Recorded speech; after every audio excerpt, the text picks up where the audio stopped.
Hey guys, welcome back to another video. So today I'll be showing you how I made this grey rigid cake, and it was for a birthday. It was for a male's birthday, so it's quite simple but it's still quite classy. So here you will see me stacking the cakes and filling the cake. I've got some vanilla buttercream here, and I'm just going to fill the cakes and stack them. This cake was 4 layers, so you guys will see all of that. So you'll see me almost holding the spatula straight and going around the cake, and I've started to do this recently just to get a really flat layer of icing to make sure that the cake is really flat, really nice and stable.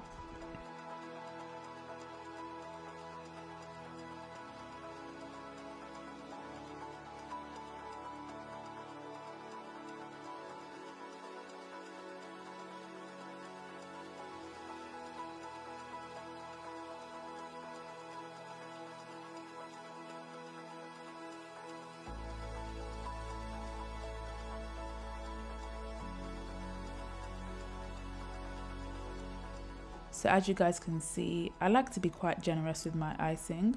To be honest, it does depend on what kind of cake I am doing, but this is just a vanilla sponge cake, so the cake in itself is quite stable. I always think a nice cake to icing ratio works well, and you can never really go wrong.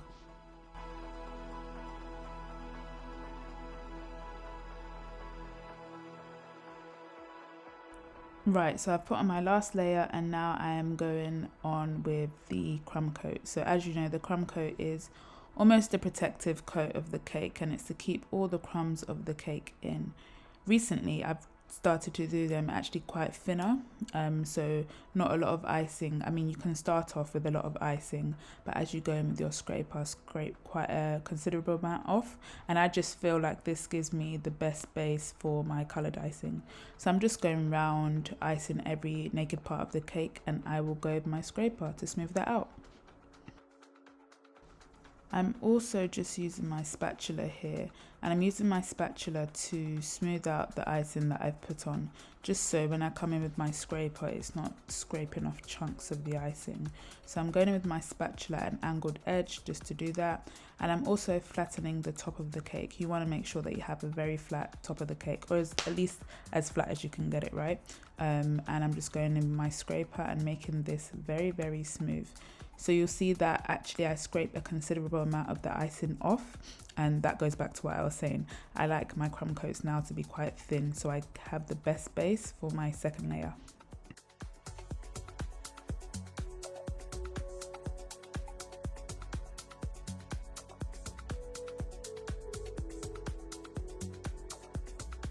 So I've skipped to this part where I'm quite happy with my crumb coats. I'm just going around it one more time to make sure it's as smooth as possible. When I go around it the last time, I like to go slower. I feel like sometimes going slower allows the icing to smoothen out as best as possible. So once I'm happy with that, I'm just scraping off the icing lips at the top just to make sure that the cake is nice and smooth at the top, because we will be doing a second layer, and that will be the grey icing.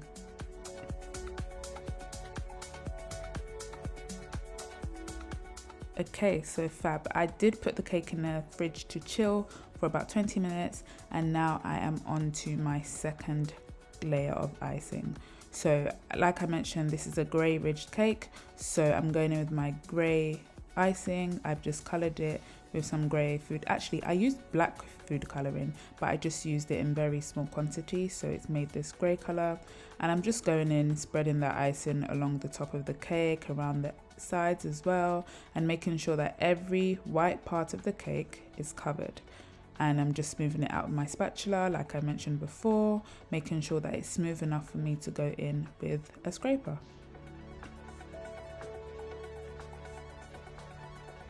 Yeah, I was being kind of a messy boots, so there is quite a bit of icing on the board, and that won't work when I'm trying to scrape. It's just going to mess it up. So I was just taking the excess icing on the board off and smoothing it out once again, and now I'm ready to go in with my scraper. So as you guys know, I just go in, and a tip that I've actually learned is you want to hold the scraper 90 degrees to the cake, and you also want to push down on the scraper, so you're pushing down against the board. You don't want to push into the cake, you don't want to push away from the cake, of course. You want to keep the pressure downwards, and that tip and holding that in my mind really helps me to get it as smooth as possible. So I'm just going in now, filling in the blank spots, filling in the spots where there are gaps, and I'm going to go in with my scraper. Honestly, this process takes patience. It takes patience, and of course this video is not reflective of how long it actually took, but if it was, we'd be here for hours. So I'm just going in, filling in the gaps, any gaps that I don't like the look of, or yeah, I'm just going in and filling in the gaps, and I'm going back in with my scraper just to make the cake as smooth as possible.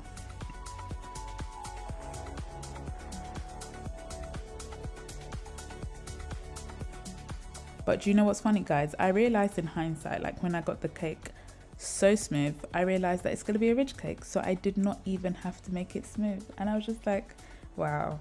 But yes, I was going in and smoothing the cake as if it was going to be a smooth cake, but it was not. But nonetheless, this is the process of me doing so.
Okay, so I guess once I was happy with the cake that I did not even need to scrape, I then went in with my spatula. Honestly, guys, this tool must have for any baker. I went in with my spatula and just cleared the edge of the board. This icing would be a bit dry now because it's thin, so I just cleared that icing off. Of course, I'll give it another clean before it actually goes out, but I just like having it as clean as possible. So here I am again, going back in. The very smooth cake is now being destroyed by an extra layer of icing, and that's because it's going to be a ridged cake. So we have our first layer, which is the crumb coat, the second layer, which was the smooth coat of the grey icing, which in actual fact you could actually combine layers 2 and 3 together and just do the ridged icing as your second layer, but of course, me being me, I forgot that the cake was meant to be a ridged cake. So I went in with my third layer of icing, and this doesn't need to be neat at all. I'm just putting it on the cake. You'll notice that I'm not putting as much on the cake as I did for the second coating, and that's because we already have 2 layers on the cake and I don't want the icing to be too thick. So I'm just going in with quite a thin layer using my spatula, and once I'm happy with that, I'm going to go in with my rigid edge scraper.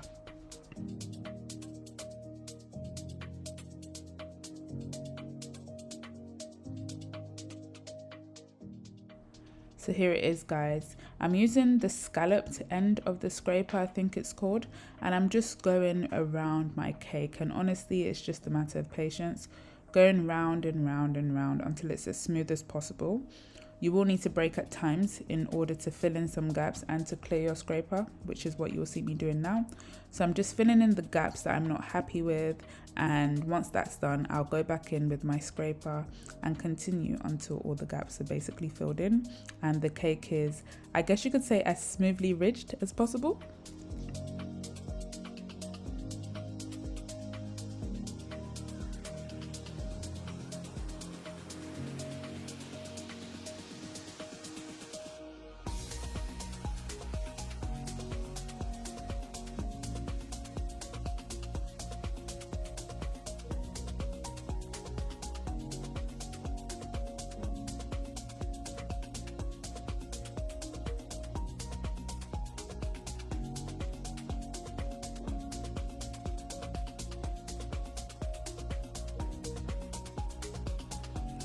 So here I am going back in with my rigid scraper, and I'm just going in slowly this time to make sure that I'm getting the cake as smooth as possible. Sometimes when you go in too fast, the gaps don't end up filling out.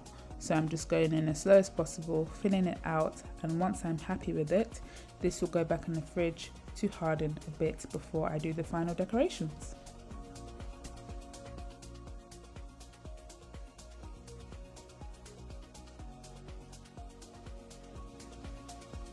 Okay, so as you guys can see, this is now the next day.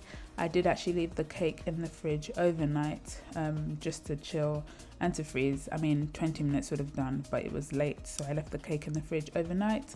And here you'll see me taking off the lip of icing. You want to make sure, I mean, you can leave the lip on, and I do tend to leave the lip on if I'm doing rustic cakes.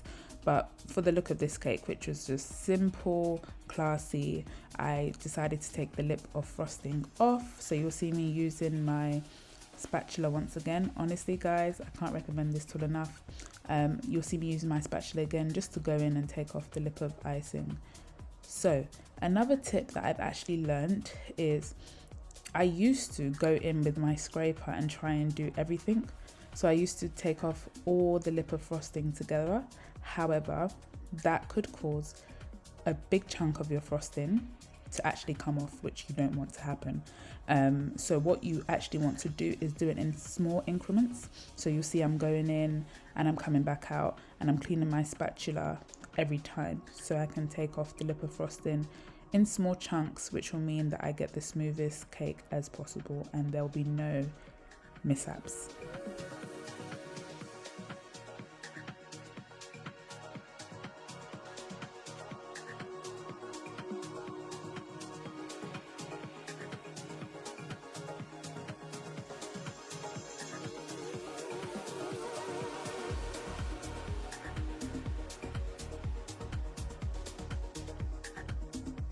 Fab. So you'll see I just have one little small chunk to take off, and once I've taken that off, I'm smoothing the top off as I'm doing it, and I am now ready to decorate. So like I mentioned, this is quite a simple cake, so I'm going to go in with some gold leaf. I'm just using a brush, and this is the brush that I use purposely for cakes, and I'm just going in and I'm putting quite large pieces of gold leaf at the top and at the bottom of the cake. Like I mentioned, this is a birthday cake and I want it to be as glitz and glamour as possible, so I'm going in and putting some gold leaf at the top. I'm then going to put some at the bottom, and I think that will be it in terms of the simple design.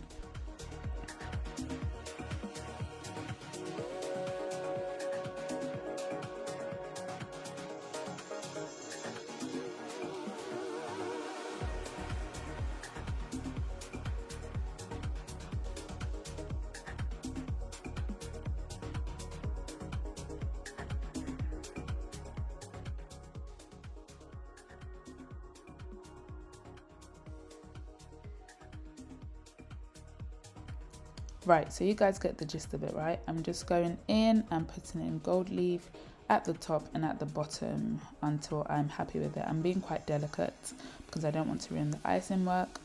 So once I'm done with that, I'm just going to go in with a topper.